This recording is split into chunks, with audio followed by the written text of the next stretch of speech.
WHEI. I'm U-Turn LaVern. And yes, this is one street over. What you doing? One street over from where I'm living. And, you know, what are we all doing one street over from what's going on in our world? Something we need to get better at, guys, is knowing what's going on with our neighbors, y'all. So that's why we're doing what we're doing here. We want to know what's happening around the block. And, you know, as I've said it many times, when I started doing this show, and I'm going to have to figure up exactly when it was because it has been a minute, but I didn't know about my community. I've been one of those people who had commuted to Nashville, I mean, virtually, because people were always so shocked that I did traffic out of a studio in my home here in Robertson County, just about 2 miles from here. I mean, for 28 years, you know, I did the U-Turn LaVern thing. And so people were really kind of surprised that I did that from a home studio. But because everything that was in my life, my kids were in good pasture. We've been a part of the Madison Church of Christ since 1989. I didn't know what was going on in my community. And so that's why I love what we do here. It gives us an opportunity to know what's happening here in our community.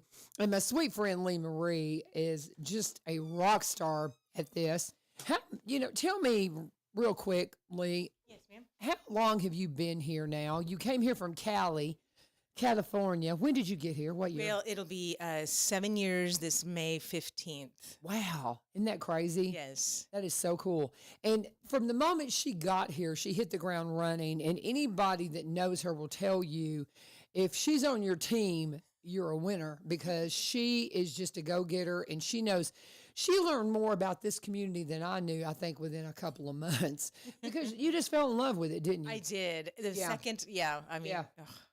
And it's what's not to love. And I mean, I've always said, I had mentioned this many times whenever I was, first doing the show, this community, being so close to the downtown area, Springfield, it was just like what Mayfield was, because we had that iconic, historic courthouse. Ours was, red brick and all that. And it was in movies and all that kind of thing. And we had the town square that circled it, the historic district just outside of it. So it was home. And the minute I set foot here, I was like, wow, this is just like what I grew up with.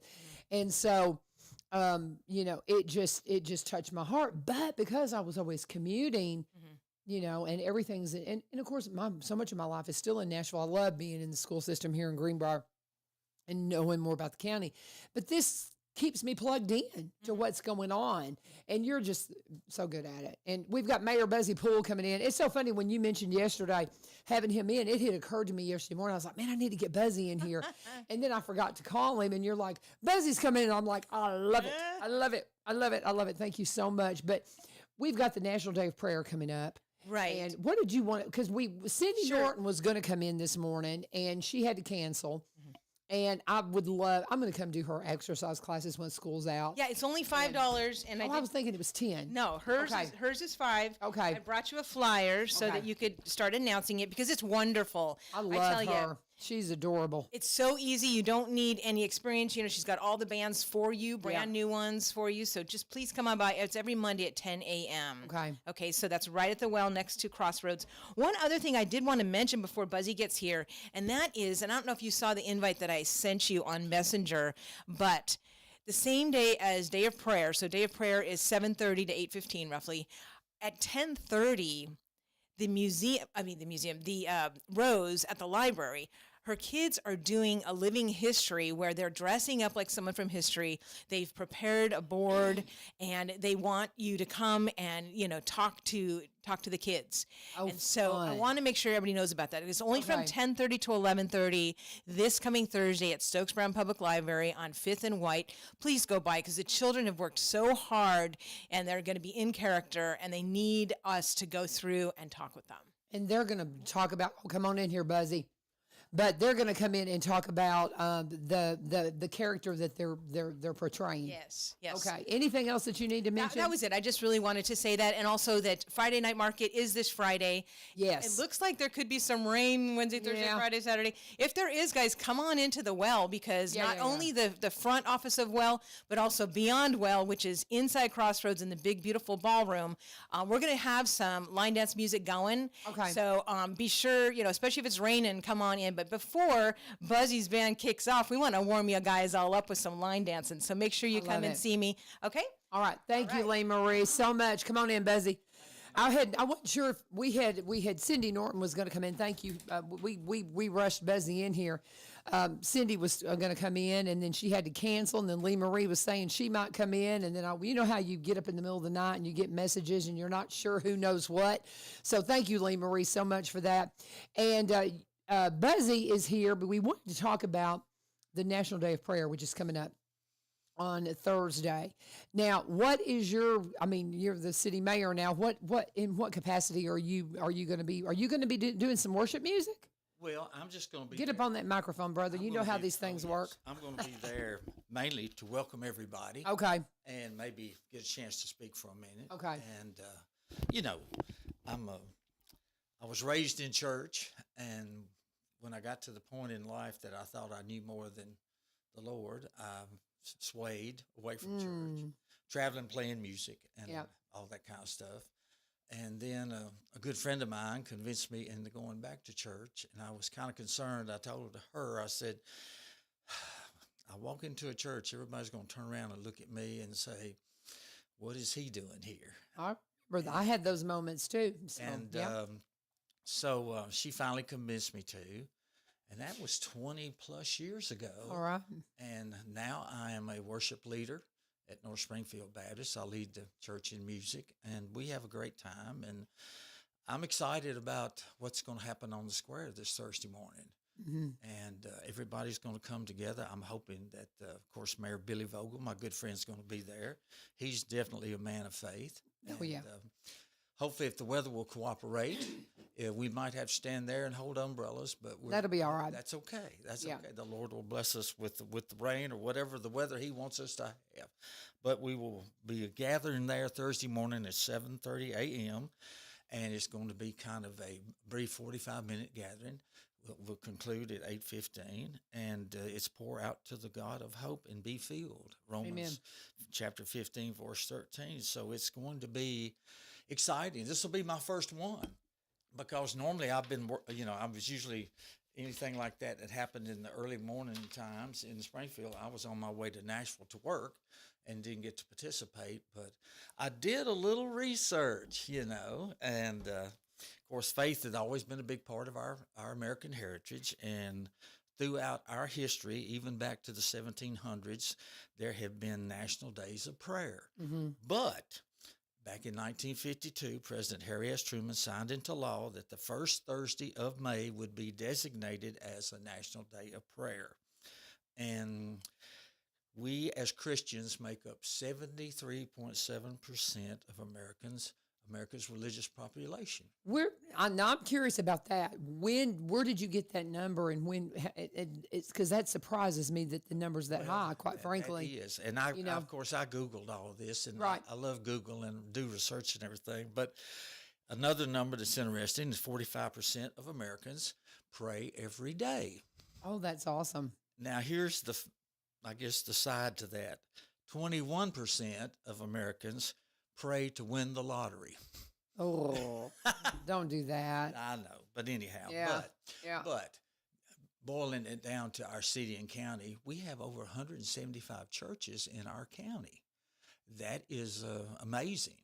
So if any of you out there in radio land in the wonderful world of Springfield do not go to church or do not attend a church, I strongly would like to invite you to go find a church. Go visit a church. I know probably all of you have friends, and I've got a great friend that he will call me and something will be going sideways in his life and say, hey, when you go to church Sunday, you make sure you pray for me. And I say, well, come on and go to church and you can pray for yourself. Isn't that the truth? Yeah. I mean, it's our responsibility to do these kind of things for ourselves, and the Lord directs us to do that. So, I just want everybody to come and enjoy a time of fellowship. We affect each other. You've affected me. Same, right back at you. Well, buddy. Really. I enjoy being with you and talking about things, and you're always fun to have discussions with and share with.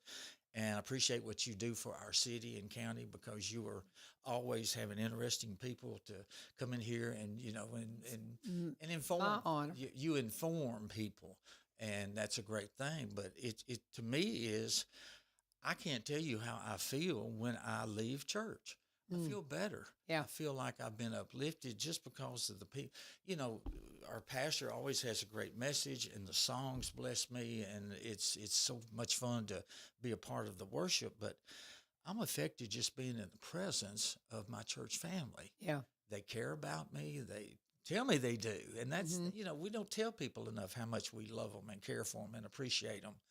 And I have learned in my first few months of mayor, there will be people that will tell you that, you know, well, things aren't so good, Mr. Mayor. What are we going to do about this? What are we going to do about that?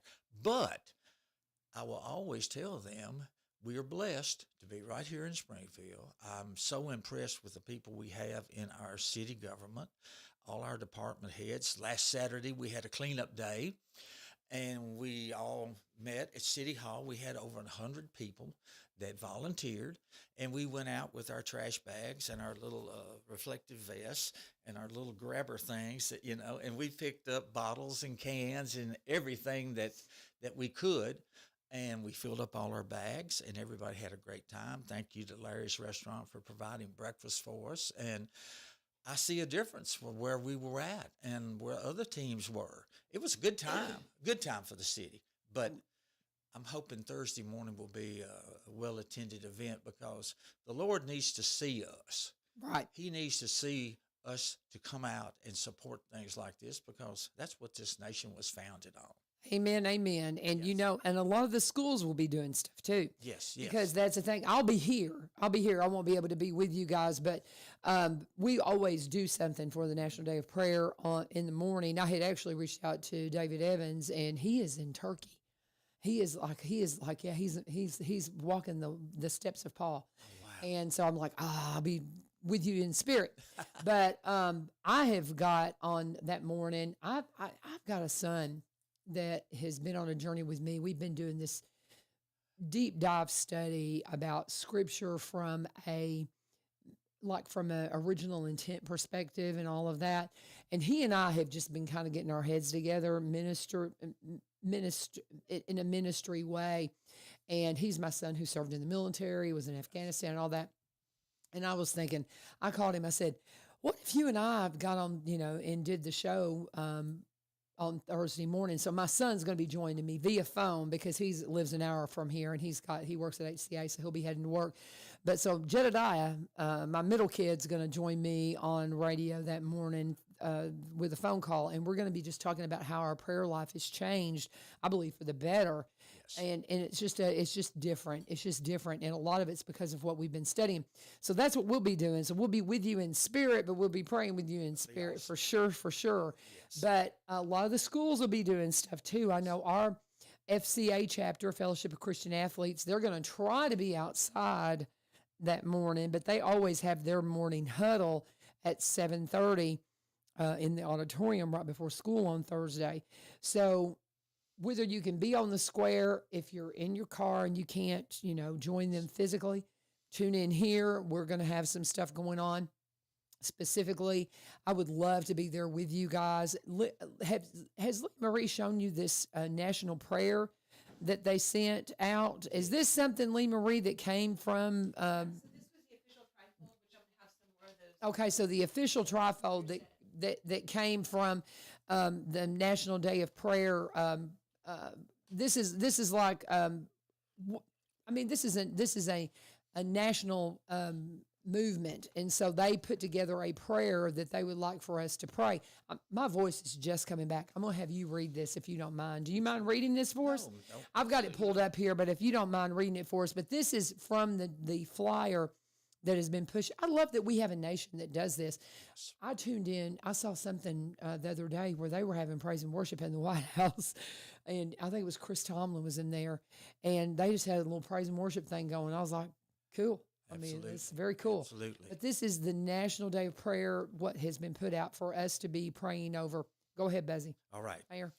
God of hope, fill us with all joy and peace in believing, so that we will abound in hope by the power of the Holy Spirit. You have caused us to be born again to a living hope through the resurrection of Jesus Christ from the dead. Therefore, we hope in what we do not see. This world is not our home or reality, but the Lord is our rock, our truth, and our certainty. God of hope, we pour out our praise and are filled with your powerful presence. We pour out repentance of sin and are filled with forgiveness and righteousness. We pour out pain from the attacks of the enemy, anxiousness, fear, anger, and you fill us with courage, assurance, and love. We pour out our needs, the desires of our hearts, and are filled with your kingdom provision and purpose. We pour out our hearts for our nation, for the people and places and relationships and responsibilities the Lord has established, the church, family, education, business, military, arts, entertainment, media, and government. May all who live, serve, and steward in these be filled with your purpose, wisdom, strength, and truth. Let your lovingness, kindness, O Lord, be upon us as we have hoped in you, in abounding hope, anchored by our hope. In the name of Jesus, we pray. Amen. I love that. I thought that's really good. That is strong. And I mean, and it's just, it's not political. It's not agenda driven. It's just everything. It's just everything laid at the throne. And that's what I love about it. And I have so much hope. I have so much hope. And we talk about praying for our nation and the hope for our nation. I have hope for the world. I have a friend from Ukraine. She's in the country right now because her daughter's graduating from Harding University. Maybe this weekend, but maybe it's next weekend. But nonetheless, to hear her talk about how they find hope in a war-torn country is breathtaking. Just breathtaking. Their courage and their strength just blow me away. And I've got friends from just all different parts of the world, and just to hear them talk about their homelands from Egypt and the people who we are so close to down in Mexico. I'm telling you, this is the hope for the world. And I mean, America's always been a place of leadership, and we have been called to that. I believe it with all my heart. But man, we just gotta turn our face back. And I believe that I feel like we're in a place of revival. Do you feel that? I do. I really do. I really do. I feel that it's been long overdue. Yeah. And I know at some point in time, we probably as Christians have been made to feel that how do you believe in something that you can't see? You know, how do you know that your God is alive? You know, and everybody, I think, as Christians, we all have testimonies. Mm-hmm. The Lord has done amazing things in my life. You know, he's carried me through divorce, cancer, fear at my work, because what I did for 32 years was extremely dangerous. And I was in charge of the safety and welfare of the guys that worked for me. And, you know, I lost sleep at night because I'd be worried about what if something goes wrong? What if somebody does something that's not safe and then we have somebody seriously injured? And I did not ever want to be in a situation that I would have to call somebody's loved one and say, your husband, your son, your friend has been injured, and, you know, we're doing everything we can to see that he gets medical attention. But it's part of the life we live. We get in a car and we drive, and you never know what's going to happen. And I pray every morning, every evening, a lot of times at lunch, for protection for the people I love, for the protection of the city, for the protection of this nation, our leaders. And we've been so divided. You know, that's one thing that our politicians have become very masterful in, is dividing us. You're either for or against, or you're either this or you're that, or you're this. And we're all God's children. And that's another thing. It doesn't matter what your faith is. You are welcome to come Thursday morning and join us. And as we are praying as Christians, you can pray in your faith also. We want to unite this community. I mean, serve the Lord that you feel you're called to serve. And because as Christians, we certainly want to serve our living Lord, and we base our lives on that. And the Lord has done so many things that I couldn't explain it. You know, there's no other way but his presence. And prayer works. Prayer has kept me going, and He's kept this nation going, because there are so many people now in the world that think we're bad. We talked about it one day in Sunday school years ago about why do people think America is such a bad nation? And as we discussed it, I said, well, look at what people see on social media. There's people starving around the world, and we're having contests on how many hot dogs we can eat. Yeah. That's kind of ridiculous. And people have a right to judge us on how we act as a nation, and we have to own it. We have to own it. But on the other hand, what other nation does so much for so many people? We rush in. We fought wars on continents that really were not going to affect us. And as a nation, as your friends in the Ukraine, we don't know what it is to live in a nation that's been attacked. Of course, we're being attacked from within a lot of times by certain forces, but to have people actually on our continent, waging war against us is something we've been blessed to never have to experience, and I hope that we never do. But we help other nations. We are the nation that gives and tries to care for so many people. We're the policemen of the world. We are the beneficiaries of every bad thing that goes on, hurricanes, famines, all the different things that happen. And it's time as Americans, we hold our heads up, pray to a living God, and are proud of who we are and what we do as a nation. I am. Amen. And it's so you as soon as you said that, I was wanting to pull up the Colin Powell quote. The only land we've ever asked for and what we do as a nation is enough land to bury our dead. Yes. And I've just always thought that was so powerful. I can remember when he said that. And I don't know. To me, that's just that is powerful. That is powerful. That's all we've ever asked for is just enough land to bury our dead. And also too, talking about the nation and how we what people see us as and what we really are. There is a quote. The first time I heard it was the first time that I really noticed it was, I think it was in the first inauguration of George W. Bush, I think.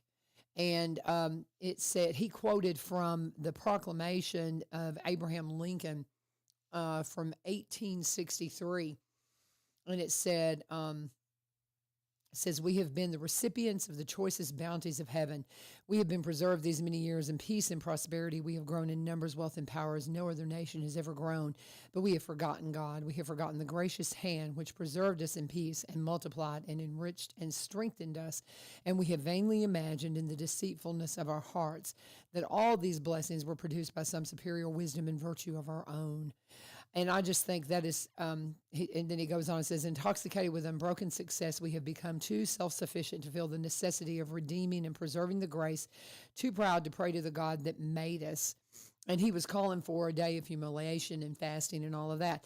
And I think that's the key is we've got to, as a nation, remember we are who we are because we have been blessed by God, period. And the gracious hand that preserved us in peace, in prosperity. And I think the Lord we as a nation, we have suffered. I think about the mothers and fathers and the wives and the children that watched their loved ones go off to war, and what they dealt with. I have friends that their children went to Afghanistan, and I told them, I said, I don't know how you bear it. Because every day you live with a constant fear of getting a phone call or a knock on your doors that's saying that something terrible has happened to your son or your daughter or your loved one. And we have suffered. Look at our cemeteries. Yeah. And but I think the Lord has blessed us because of our suffering, because we suffered with a purpose.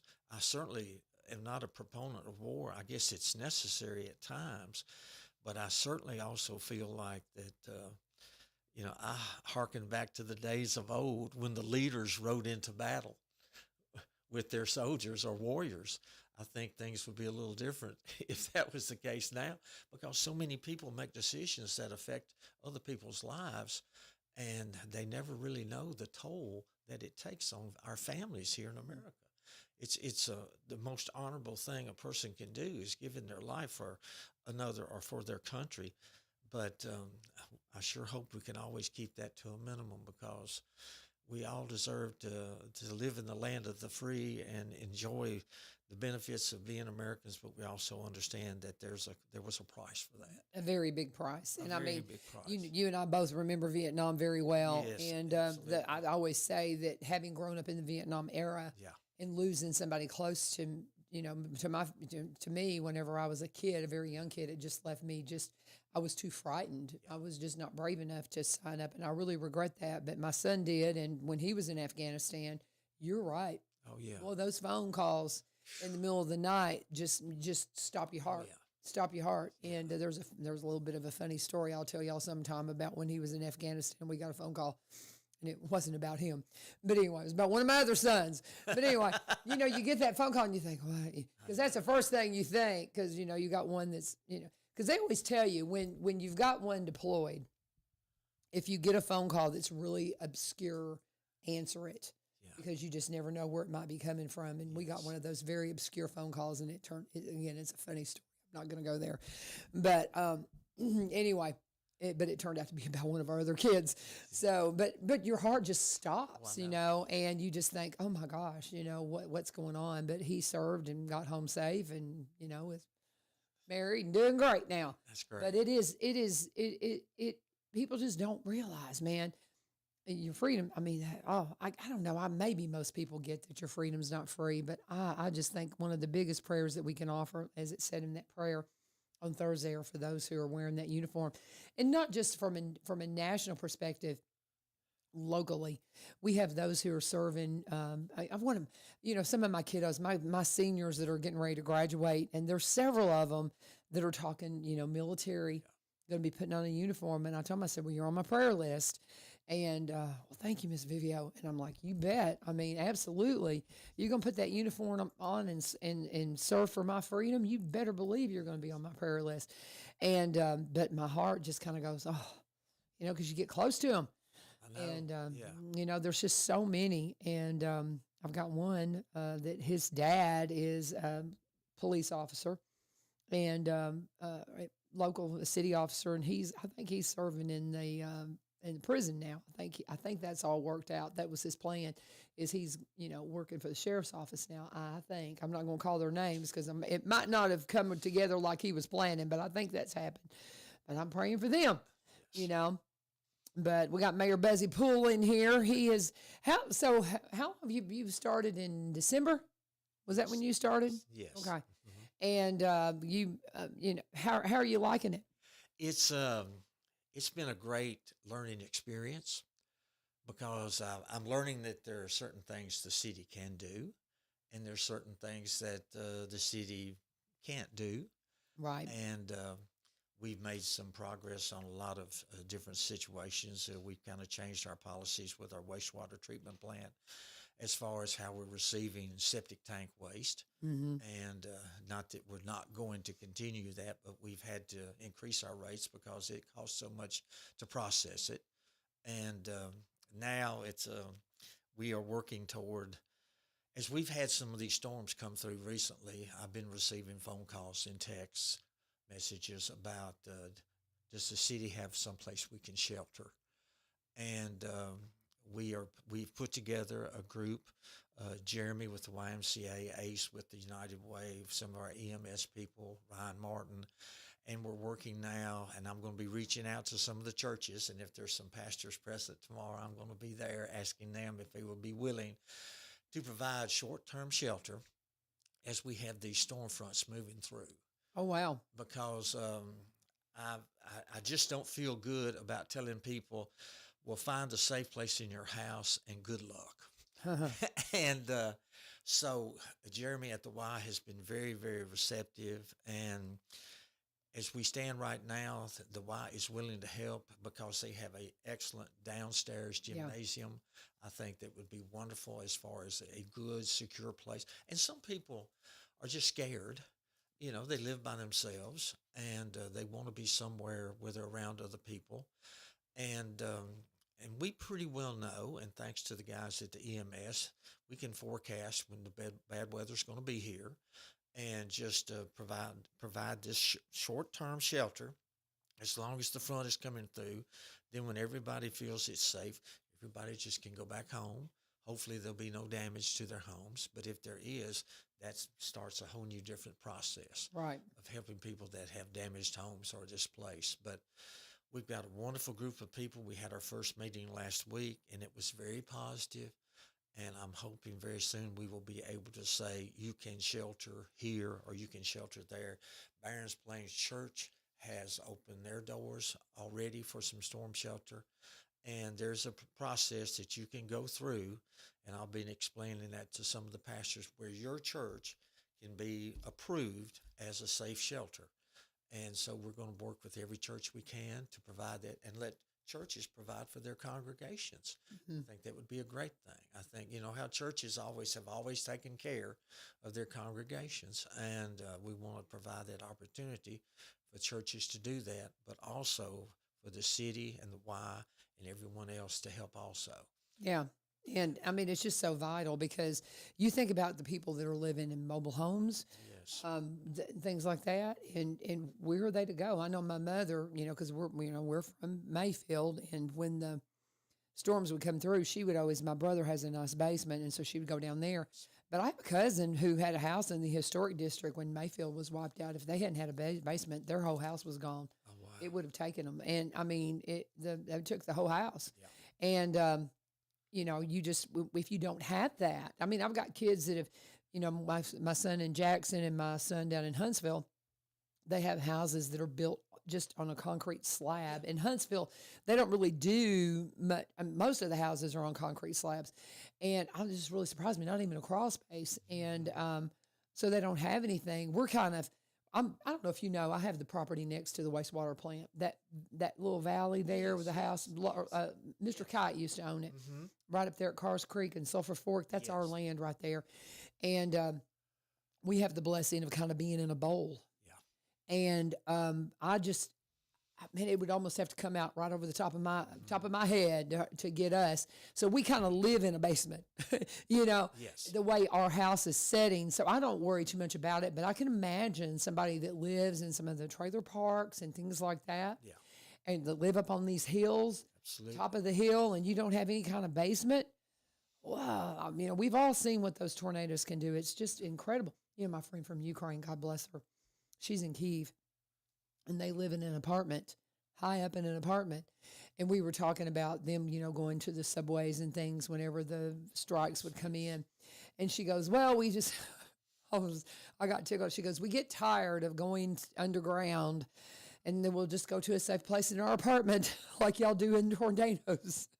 And I thought, us well. But you get complacent was my point, as they have gotten complacent. And sometimes you just kind of get used to it, but you've got to be diligent, because God's got us here for a reason. He wants us here as long as he can keep us here to be his hands and feet, and to, be the kingdom here. Yes. On earth. And if we don't take care of ourselves, we're not going to be here to do what he's got for us to do. Well, and you got to be careful. He gives us the intelligence, to know, to make those decisions and know what to do, Yes, or he what does. we should do. Yes, he and does. hopefully look after our brothers and sisters. Yes, and for sure. And I know how it is as you get older. I'm experiencing it. There's things that I used to not even think about. But now I see how people are, especially people that live alone. Mm-hmm. They're scared. What are they going to do if their house is hit? And I don't want people in Springfield living in fear. If there's anything we can do to eliminate that, and just by providing a place for them to come, and I was encouraged by so much support that's coming from different areas on this, that I hope we can get it put together to where we can offer this to people and they can feel safe. Well, you were saying that you're getting together tomorrow. What, is there a meeting of some kind? No, we got together last week. Okay. And had a very good meeting, very productive meeting. and I'm going to start reaching out to pastors. Okay. And see if their churches would actually qualify for safe places. And then the city's going to be going back with the Y. The Y is going to find, the Y is very, very accessible through their normal hours, but they close at 9:00. Right. So what we're looking at now is, what if we have a storm system that's going to be coming through 1 a.m, and Jeremy is working on that now, and we're going to try to provide whatever we can to help. United Way is very much on board. So the seed has been planted. And as we follow up on this, I'll keep you posted. Okay. We can come back and, show you, at least let you know, and the citizens know where we are on this. But I feel it's a definite need. The last storm that we had went right over my house. And because I live kind of in the Black Patch area, and it came right across, and then it hit Holman's Jewelers and all down through there. And I had left about an hour before because we were playing music in Nashville, and I was just expecting a call. And finally, one of my friends called after the storm had come through. He said, "Well, it looks like your house is okay, but it came right over the top of us." Yep. And I said, "Wow." And then that evening, of course, the show got canceled. The power went out everywhere, and it took us about 3.5 hours to get back Right. to Springfield because there were so many trees and power lines and everything. And we live in an area that's going to happen. Yeah. And I just don't want someone to be scared. Right. And let's do something. Let's get the I think ball. it's a great idea because I can imagine that a lot of people, and again, because of the way my house is built, Yeah. I'm not one that shelters. Now it may blow me away one day, but I feel like I'm kind of in that bowl, and Yes. I just have never. You just look at the structures that are there on our property that have been there for years. Even the cabin, there was a cabin there that was built in the late 1700s that we ended up having to dismantle. It was full of termites. It was collapsed, and we couldn't keep people out of it. We were afraid somebody were going to get hurt. But it just made me sick to take that cabin apart. But it had been there, all those years. Now, some lightning strikes and things like that were kind of obvious. But when it comes to, those kind of damaging winds, because we're just kind of naturally protected. But I know there's been a couple of storms that's come through in the middle of the night, and I can imagine if you live in a home that has nothing. I mean, especially I think so much about the people in the trailer homes. Oh, yes, yes. And just no place to shelter, and you just pray. Well, it's hot. I tell you, we were talking about Afghanistan, and I was talking to my son, because he was over there when the mother of all bombs was dropped, and he felt it. Wow. And he goes, we were all going, was that us or them? Yeah. And there was like, it was us. It was like, good deal.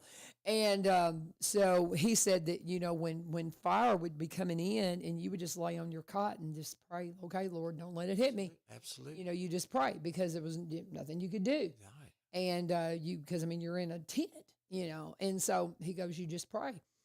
And so there's a lot of people that anytime a tornado comes through, they just lay there and just pray. Well, I hope it doesn't take me, Right. And all you got to do is then you see all over the news the areas where it hits, and it's just you just never know where it's gonna come through. We have the ability now to forecast these situations pretty far in advance. Yeah. To where hopefully, of course, the EMS guys are wonderful. They monitor all the storms that come into our area, and they keep Ryan Martin very much informed on what's going on. Right. Because he has to make decisions about how the city's going to respond. And so we all have a role to play in these kind of situations. And it goes back to those that want to stay at home. We understand that. Mm. And I don't have a storm shelter. I don't have a basement. And I have an area I go to kind of in the center of my house. And that's the best I can do at this point in time. But like what you say, the people that live in mobile homes or manufactured homes, double wides, those kind of things, especially the elderly people, are scared. You better believe it. I have, I know a particular person. He goes to Walmart, and I just feel safe in Walmart. And I said, well, it's a concrete building. yeah, Probably pretty safe. yeah, You know, that, roof could come off, but that's you know. exactly. And but he wants to be around other people, and that's that's his comfort zone. Yeah. And so I just feel that that's an area of need that we, like I said before, there's things the city can do and there's things the city can't do. But I'm going to be reaching out to most all the churches within the city and seeing if they would be interested on being approved, because some churches probably won't be able to be approved. The great thing is if you have a basement in your church. Right. If you don't have, you might not be any safer than the house up the street if you're some of these older structures. That's exactly right. You know, so I mean, you got to keep that in mind. But that at least will be something we can offer people. Right. I think that's a great idea. And I don't know, we're just kind of all over the place. We're talking about the National Day of Prayer, which is happening on Thursday, and talking about ways we can pray for our city, our county, our nation, our state, our nation, and just in the world, because there's so many things that we are called to do. And Mayor Buzzy Poole will be there along with Mayor Billy Vogel, and they're going to be on the courthouse steps starting at 7:30, right? Yes. On Thursday, weather permitting. If the weather's bad, Lee Marie says they're going to go across the street into Crossroads Christians, and the downstairs there, they've turned into a ballroom. I just love that. As soon as I get free from school, I'm going to go take some dance lessons from Lee Marie and go to Cindy Norton's exercise classes over there. That sound at the well in the square, but they've got some space over there in case it rains that you can come in for the National Day of Prayer. The schools will be doing observances through the Fellowship of Christian Athletes. My son and I are going to be on the air 7 to 7:30 on Thursday morning. So it'll be before the prayer time starts for a lot of people at 7:30. But I'm going to have Jedediah on with me from 7 to 7:30, and then we'll have United Way come in at 7:30. So we're going to be talking a lot about it. I'm sure we'll read through the prayer again that is available. I'll be sure and post that for you so you can see the prayer that was pushed out nationally to be our focus. And it's not agenda driven. It's not politically driven. It's just everything. It's the whole of it. And that's what we need to be praying over, the whole of it, and just lay it all at the throne. Let me pause for a second and do my break, and then we're going to come back and reset with Mayor Buzzy Poole. Maybe talk a little bit about what he's up to, and because you are going to be playing music. Yes. First Friday night market. Yes, this Friday night, weather permitting. Can you believe it's already time for the Friday night markets again? May is here, y'all. And strawberry time too. Oh my! I love strawberry. I'm gonna tell on Penny Callis. Strawberry. Penny Callis is my hairdresser, and because we have stuff going with school and everything, I normally go in there on Thursdays, and so she took care of me yesterday, and she comes in and she stopped at Hancock Farms and gotten a bunch of strawberries, and she's like a strawberry fiend like me. I'm not going to tell you how many she ate, but she ate a bunch. It was funny because they're so good and they're just wonderful right now. But yeah, you can go out and get them fresh strawberries. It's that time of year. But we need to talk about Barry and Rebecca Richards with Exit Prime Realty. If you want some help in the real estate community, guys, you're just going to love working with these guys. They've been friends of mine forever. I've known them since the very beginning of the Kilgore Station Bluegrass Festival, which is coming up the 17th and the 16th. The 16th and 17th of May, we'll start out with the Dan Kelly Fiddle Competition, which is kind of it's so much more than fiddles. It's anything bluegrass that the kiddos play 14 and under as a competition. They also have a clogging competition. Then we have a square dance in the barn. It is the best time. And you can come on Friday, and then that ticket will get you in as well on Saturday for all the bluegrass. And you'll see Barry and Rebecca there the entire time. They're one of the founding sponsors, and they're on the board. And it will be a wonderful time for us at the Kilgore Station Bluegrass Festival. That's where you can come and sit down in the Exit Prime Realty tent and talk to Barry and Rebecca about all the curious things that you're curious about in the real estate world. They can, if you're just, maybe you're wanting to sell and you just really don't know. Maybe you're getting older and you're thinking, I want to do some restructuring. Rebecca's one of the first in the area to be a seniors real estate specialist. She studied it. She knows exactly what you need to do to make sure that you've got things covered if you're, going to be looking at downsizing and all of those things. And they're also originally from Kentucky, like myself. So while they specialize in Robertson County properties, because they are from Cross Plains, they've been here like me about the same time. We got here about the same time, about 30 years ago. But they've worked all over. So they specialize in Robertson County properties. They're up in Cross Plains, but they also buy and sell in the surrounding counties and across the state line in Kentucky. So if you need to live in Kentucky and you have that income tax you have to deal with up there, that state income tax, they can help you understand how that's going to affect you. And, when it comes down to it, you have to consider everything when you're buying a home. How much home can you qualify for? They can help you figure it out. You can call them at 615-504-7425, 615-504-7425, or check them out at sellwithbecky.com, sellwithbecky.com, or buy, B-U-Y, robertsoncounty.com, and always let them know U-turn Century.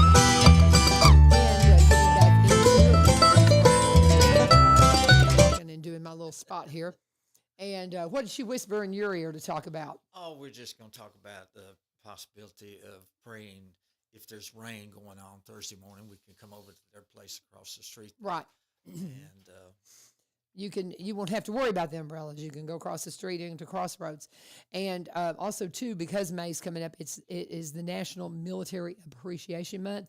All kinds of many days for our military and armed forces. You've got let's see here. It's not just many days, not just Memorial Day.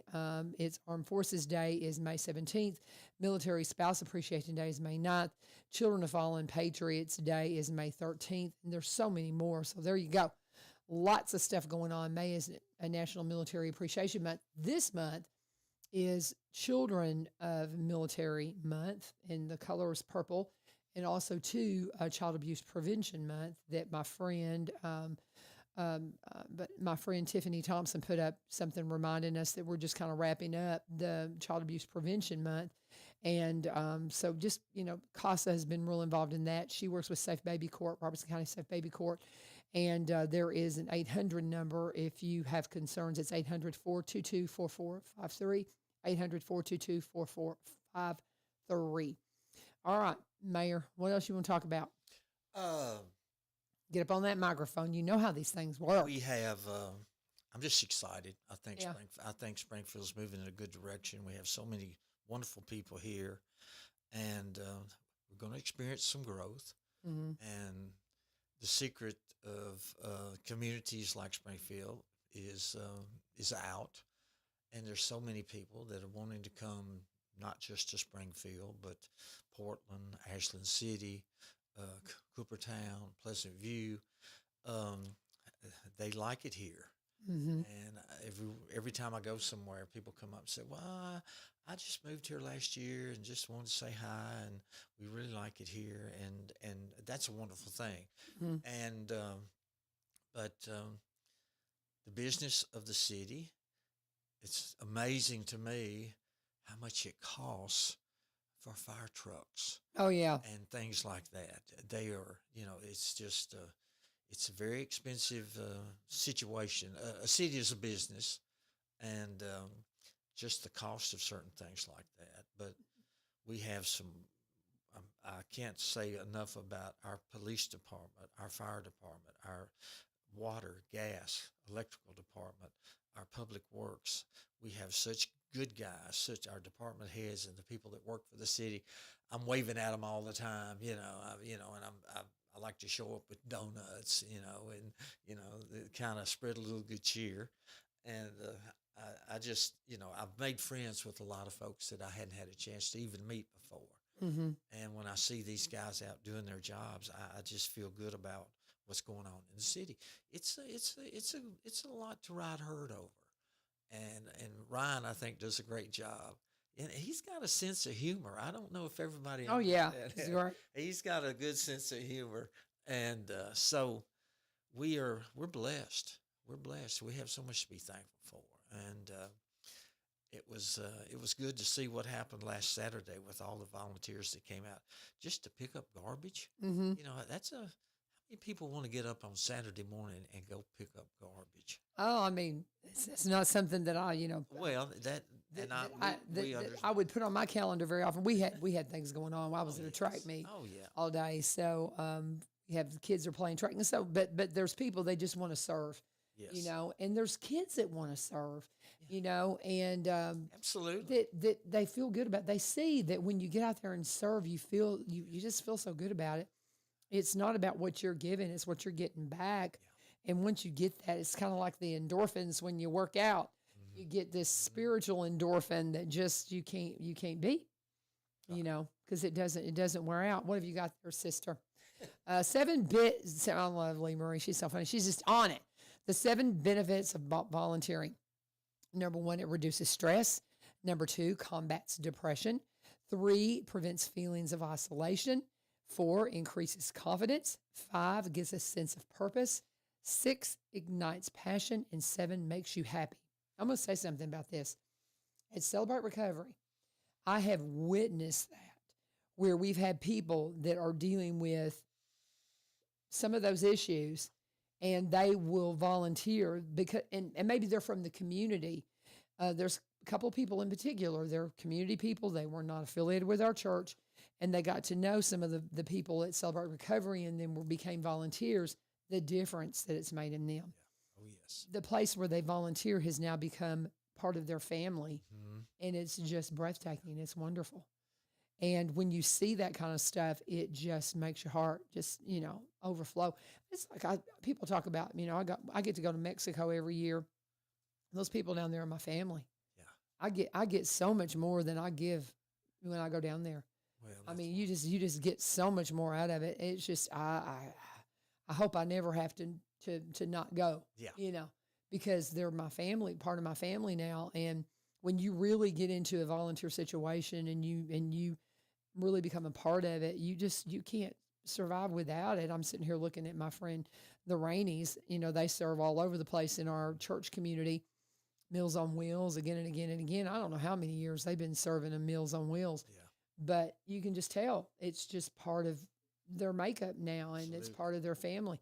And so that's probably one of the hardest things about becoming a full-time teacher is I can't be with my family at the Benevolent Center and I miss them. You know, and I mean, volunteering is it's just something else. But we were talking about, you know, coming out and just picking up trash and just volunteering around the community. And there's so many opportunities. I'm at the age that a lot of my friends are retired. Yeah. And you can only play so much golf or fish or whatever you choose to do.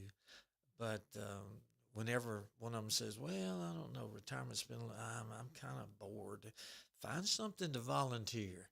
Get involved somewhere. Yeah, you'll lose that boredom real fast. Absolutely, and you will gain so many great relationships and the satisfaction from doing volunteer work. There's no way you can measure it. No, you'll feel so good about what you're doing, however small it is or whatever, and you'll feel better about yourself because you're doing something for others. Yep. Doing things for others. You know, we've become such a society about how does it benefit me? It's all about me, you know, and we understand that. But let me get out and do things for others. That's where the gift is. That's Amen. Where the gift is. I've got several friends, Don and Carol Bellis, Paul and Mary Rainey. They're the busiest retired people I've ever met in my life. I mean, they run circles around the rest of us, and I mean, it keeps them young. Keeps them young. The Lord's blessing them. Yeah, amen. I'm sure the Lord is blessing them. So there's all kinds of volunteer opportunities, guys. United Way will be here on. I had one of my students yesterday. Heber came up and he was like, Miss Vivio, I need some volunteer hours because they got to get these volunteer hours in to get their Tennessee Promise money for school. And so I told him, I said, call United Way and they will plug you in. And they'll find you a place to volunteer. Don't wait until the last minute. I said, when do you have to have them done? Well, July. I said, well, good. We've got some time. Yeah. So there's always great places to volunteer, and United Way can point you to them. Your church can point you to them. If you're not affiliated with the church, here's a good reason to get involved. Absolutely. Become a part of a congregation that you can pour into, and boy, they'll put you to work. Yes. They will absolutely put you to work. We're talking Mayor Buzzy Poole. He is our city mayor. He's mentioned the name Ryan several times. If you're new, Brian Martin is our city manager.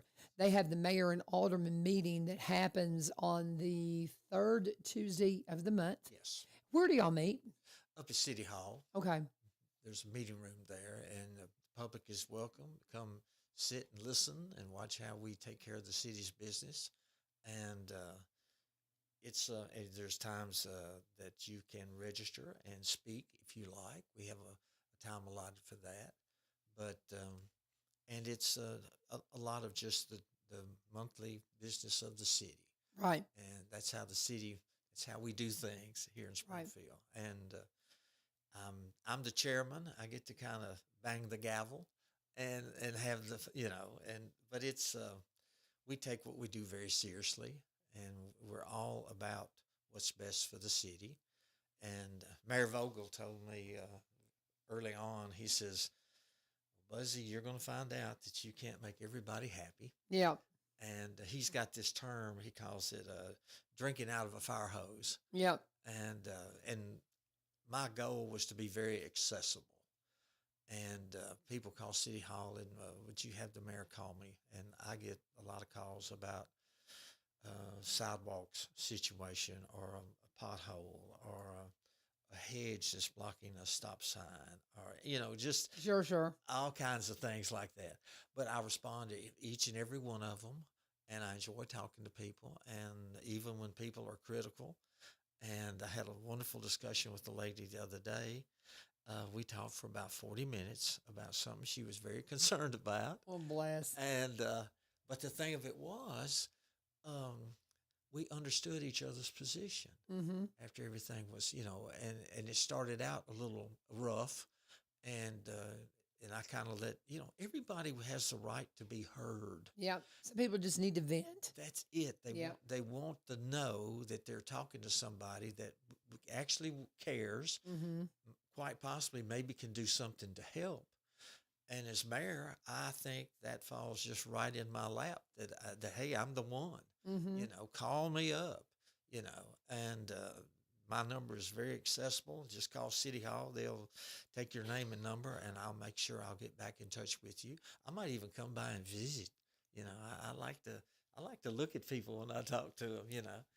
Old school, I guess. But let's be happy. Let's be proud of our city. Let's be blessings to each and every one that we come in contact with. That's my goal. I want to. When my time in Springfield is over with, I want people to say, well, he did some good things. There you go. And he was, a lot of people didn't know my background, and I think now people have a little better understanding about who I am and where I came from. And you were talking about military. I had two sisters in my family, and I didn't have a brother, but I had a first cousin. And I kind of followed him around, if he was out playing football, I was there. Whatever the situation was, and he lived out on Old Greenbrier Pike, and I would ride my bicycle out and spend the day with him. And he played football at Greenbrier, and he was a very good athlete, and just a rough and tough old country boy. And his best friend was Dwight Carroll. I know where you're going with this. William Pitt. And William, to me, was kind of my big brother. I didn't realize this was your cousin. Yes. Oh, yes. And wow. I remember when he and Dwight decided they were going to go in the Marine Corps. And I thought, gosh, that's what I need to do. I want to follow in William's footsteps. And I was talking to my mom that night. I said, William and Dwight, they're going in the Marine Corps. Of course, Vietnam was just raging at that time. And of course, they both had scholarship offers. They could have played football at several different colleges, or at least, been a part of the football program. And no, they decided they wanted to serve their country. And so, but neither one of them, my mother said that night, she always called me Mike. She said, Mike, I don't know. That if they go to Vietnam, that could be a bad situation. And sure enough, she was right, but I was too young at the time, and I was as I was draft age, I was 1A. I was going to Austin Peay, but I didn't apply for a deferment because college to me was I had no set pattern for what I wanted to be or what I wanted to do. And I finally got to the point that I had to decide. And about that time, my father's health really started to decline.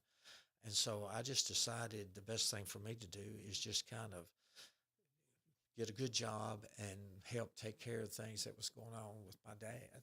Yeah. And so then when they did the lottery, by your birthday, they drew numbers as far as your draft status. And I was like 167 or something.